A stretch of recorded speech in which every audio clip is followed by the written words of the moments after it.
growing up in a polygamous family? Yeah, like drama, a lot of drama. You know, even a normal family of like a mom and dad used to have issues now. You know, had like three wives. It all boils down to how we see things as individuals.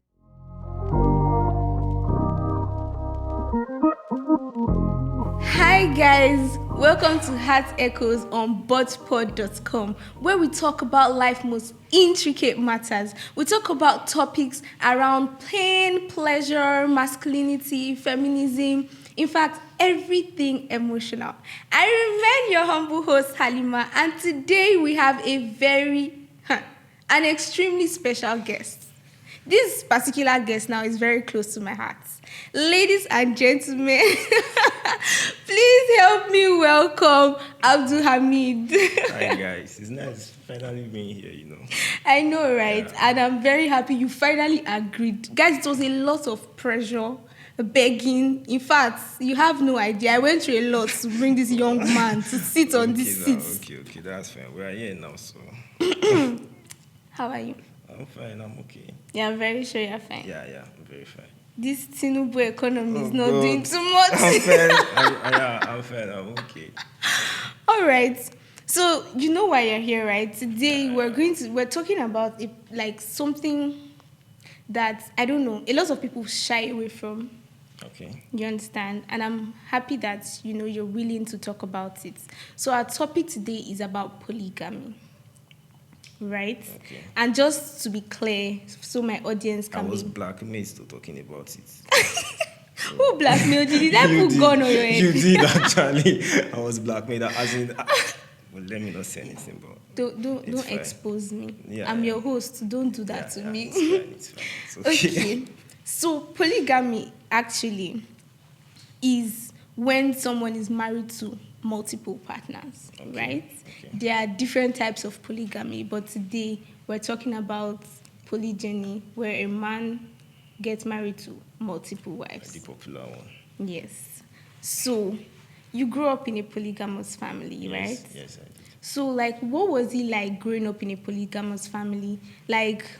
How did it shape your, social orientation in terms of relationship, interaction with people, and all of that? What was it actually like growing up in a polygamous family?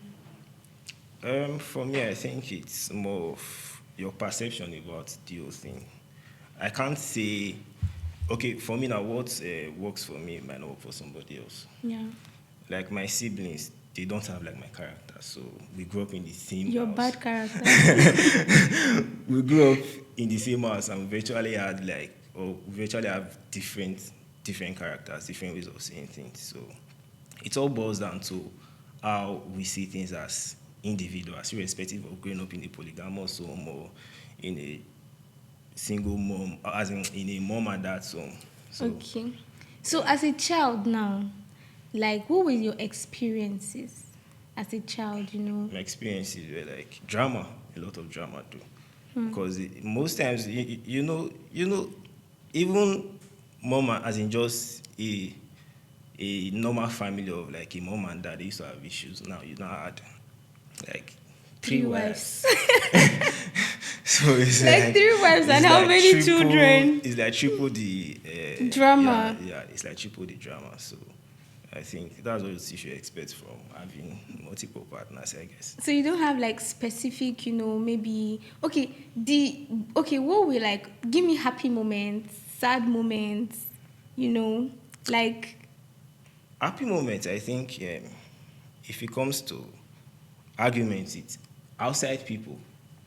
Yeah. Una go gather. Yeah. Something like that, your siblings, nobody messes with your siblings. Nobody messes with your siblings. And the sad moment, I think the major sad moments are the issues that arise is, jealousy, the wives quarreling over, very, very minor things that would necessarily not cause issues. How about the relationship with the children? Like my own relationship with my siblings. Yeah, your siblings' relationship with each other, not just your own relationship with them. My siblings, my dad operates. Okay, because as in for me, I feel my dad operates the most successful polygamous home I've ever seen in my life. Literally. Because you are literally not allowed to have issues. Like he has total control of everything, both the wives and the kids. So we have little to no issues So when you it comes guys, to our relationship. like your step siblings are like your They are my own siblings. Yeah, siblings. they are my yeah. So would you say that is like a misconception about polygamy? Because people's mindsets or idea about polygamy is they're always fighting, there's always chaos, No, this no, one no. is trying to do this one to that one. So you're telling me now that polygamy can exist in a peaceful home? Yeah, a lot. It can exist and you are peaceful and you're caring and you love each other and all that. But to some extent, because that is not really a misconception, saying that like it is not what people perceive it to be. Because if something is like 80% of the time not good Yeah. and 20% good, then it It's is not true. good. So that's just it. So it's not about perceptions and all that. Just because we have little to no issues in mind does not make it okay or me trying to encourage anybody or anything. But do you really believe that this happiness, like your step siblings, your Okay. stepmom, Yeah. do you feel like it's a facade? Like, do you think it's from their hearts? Like the way they are happy, gisting. Do you think it's from their hearts? They wish you well from their heart of hearts. Okay. Like, do you trust? Okay, to be sincere, I'll say that initially, I don't think it was. Initially, because everybody is trying to like stake their own ground, like trying to like, trying to like, they are the ones that owns this, that owns that, and all that. But when you start growing up and everybody starts living and all that, so it becomes a thing of like, of as in you're already used to each other, like you're used to each other, your siblings, you and your siblings are used to each other, you see each other, you call each other every time. Yeah. So you guys just grow from that step siblings To become just like just family. normal siblings. So that's just it. But like growing up, was there any, maybe will I say, societal stigma that, oh, you're from a polygamous family, your papa marry many wives, all those kind of things? I am an Edo man. Emphasis Exactly. on I am an Edo man. Not just an Edo man, but from the northern part of Edo, Edo that's State. Isako. So there's nothing like So stigma. a lot growing of up. people in your community have like plenty. like 95%. So it's like a thing of pride over there. So it's A thing of pride. yeah, it's a thing of pride. Wonderful. Because, yeah. Hope you don't plan to marry I don't know plenty yet, wives. though. You don't know yet. You better know. Honestly, no, at all. But then, right, like in the olden days, Okay. like from the history of what brought polygamy, it was because people want to have a lot of children so they can hunt, they can farm, Okay. they can create wealth for their families, and even royal families used to like marry a lot of wives so that they'll have plenty heir to the throne. Yeah. But all of that no longer exists anymore. So why do people indulge in polygamy nowadays? I think it all boils down to our custom, tradition, And religion. and religion. Like the Muslims are encouraged to marry more than one wife. But Christians marry more. If you go to Igbo land now, Tradition. okay, yeah, it's true. That's where Tradition, comes because in. And secondly, trying to compare we to the West now, it's okay. Let's say the West, they have a very divorce rate, you get, because it is not encouraged over there to marry more than one wife. So instead of marrying more than one wife or having more than one partner, you divorce. You just divorce and marry Exactly, another you marry person. But it is not really encouraged. Like, Yeah. it's better to just like marry another one. Just and add to they the marry one. on top, they go. Yeah.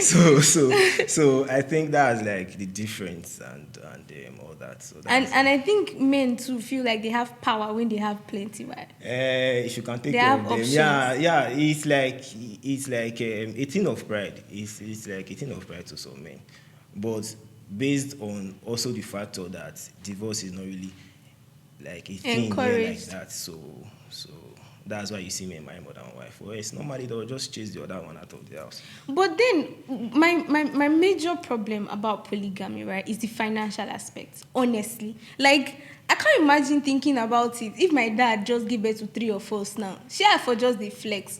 But when we are like 20, money where you supposed they give me, if they share for like 19 other people. I think that is like the most important factor, actually, being able to take care of your family. And that's why I said my dad is the only one I've seen that has like the most successful polygamous family. Because he have money. Because he can take care of he literally takes care of the children and the wives. And he tries not to be partial. He's never partial. Does he have a favorite wife? He does, because you go know. You go know now. He cannot. He get favorite wife talking. No.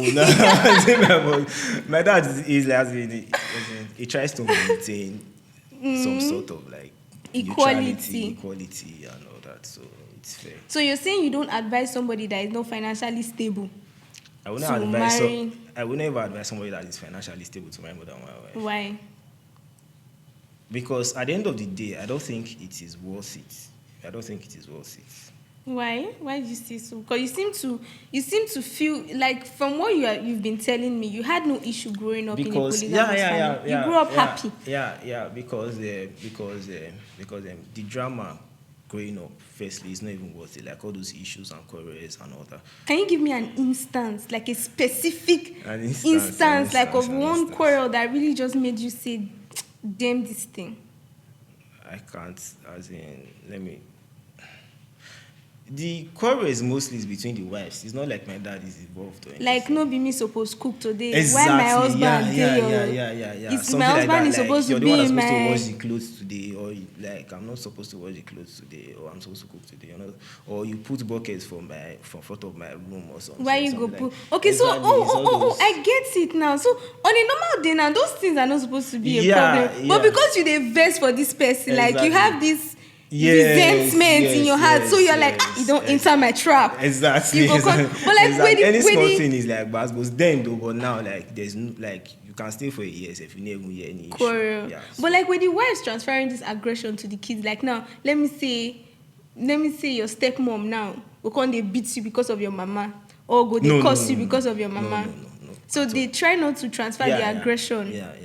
Of course. To the kids. Because I eat everywhere. That's just it. You eat I can feel go like and that sleep. food. I can go and sleep in like any of my own flat or anything. So you guys were that united. Yeah, we are. But do you think, like, as a grown up now, do you think growing up in a polygamous home has affected the way you see things in life? Yeah. Or you just removed yourself from the situation? To some extent, yeah. You removed yourself? I try because I'm somebody that I don't like associating with like the bad part of something. Yeah. I try to remove myself from like the negative aspect of the whole thing. And just focus on positivity. Growing up, you'll be hearing like different stories of your stepmother did this, your stepmother did that, your dad did this, your dad did that. But I just try to see them for like who they actually are. It's not by what I heard or anything. Like I try to see things for myself.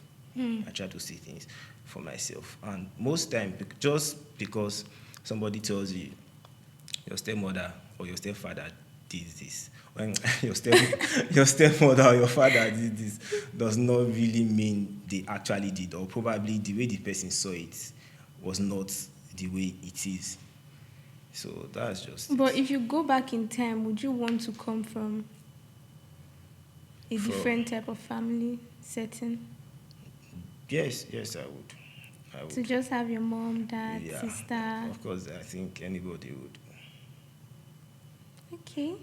So what can you say now to people that, because in your own situation you were very mentally aware. Yeah. Which is exceptional, right? Age, yeah. So you brought yourself out of the situation. You didn't let it, will I say, like build you or define you or make you the person you are today. Because you don't talk, say, go marry second wife. Thank God, guys, we have it on camera. You don't talk, say, go marry second wife. fear. So of course,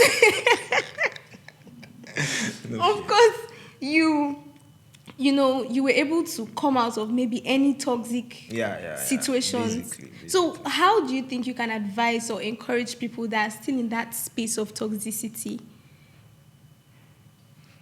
I don't know, just live your life. I think don't, For yourself, right? not for, yeah, kind of for yourself, but you have to know that there are people that care about you and try. As in, basically, for me, I feel family is everything. Whether like you guys are fighting every day or you guys don't like see or talk every day. For me, I think family is everything, irrespective of the type of family. So So you should just. settle your issues. But some people, family not be everything. Oh. When you've literally seen how, like some people, people go through a lot in family drama. Of course. This whole thing, I think it is based on the type of house you grew up in. It's not even just about if it's a polygamous home or it's like in normal, regular home. It's all about how you were brought up, how like the love from your parents and your siblings and all that. That's what actually defines you. It's not even about because I've seen people that are from like a polygamous home do well and better mentally than people that are from like a normal family setting. So I think what defines us is what we are allowed to define us at the end of the day. Wow. So I'm happy to hear that someone that grew up in a polygamous home can say that he grew up with love. Yeah, I did. Because many people that grew up in like normal families, they don't grow up with love. There's no love out there, guy. I've seen a lot of drama too from. Yeah, and then some parents are just coping. I don't know how to put what I'm saying. They know I don't like my husband. My husband does not like me, but we cannot just divorce because it's a stigma for me to say, oh, I've left my husband or that kind of thing. So they are just coexisting in the house. Which brings us back to the reason why the whole polygamous thing is still like a thing in the house because they just can't live. Yeah. In Nigeria or in our continent of Africa, like a woman that has a child finds it difficult to find a partner. Having a child, like just being a single mom, you find it very difficult to like finding a partner. Talk less of the one that was married and has like 3-4 children. So it's like almost that one should just remove task. their men. Just know that I'm living for my children now. You see, so you just grow into like siblings in the house, like your siblings with your husband. Yeah, exactly. Just you guys we are related. We are party. We are G's. Like exactly. And just go about to your day. So yeah. Okay, so I'm really happy. I'm really happy that you're seated here today, Abdul. Thank you for coming. You're welcome. I'm so happy. So I'm happy that we've established that you can grow up with love in a polygamous family if you're a man that want to marry more than one wife, right? You should know how to balance your family. Very, very important. You should know how to balance very even the important. financial aspect of your family too as well. So what else? You should also, if you're in a toxic polygamous family as well, try to also balance your emotions. Try to be emotionally aware and bring yourself out of the situation. Focus on yourself and not on the drama and everything, because there's some things that can't change in life. So you just motivate yourself and keep going. Thank you for coming, Abdul Hamid. Thank you guys for watching. And again, as usual, you guys are not commenting enough. Please, let me hear your thoughts in the comment section. Also, if there are topics you want us to, dissect on this podcast, please also leave it in the comment section. Like and comment. Thank you guys for watching. I remain your humble host, Halima. See you guys in the next episode. Bye.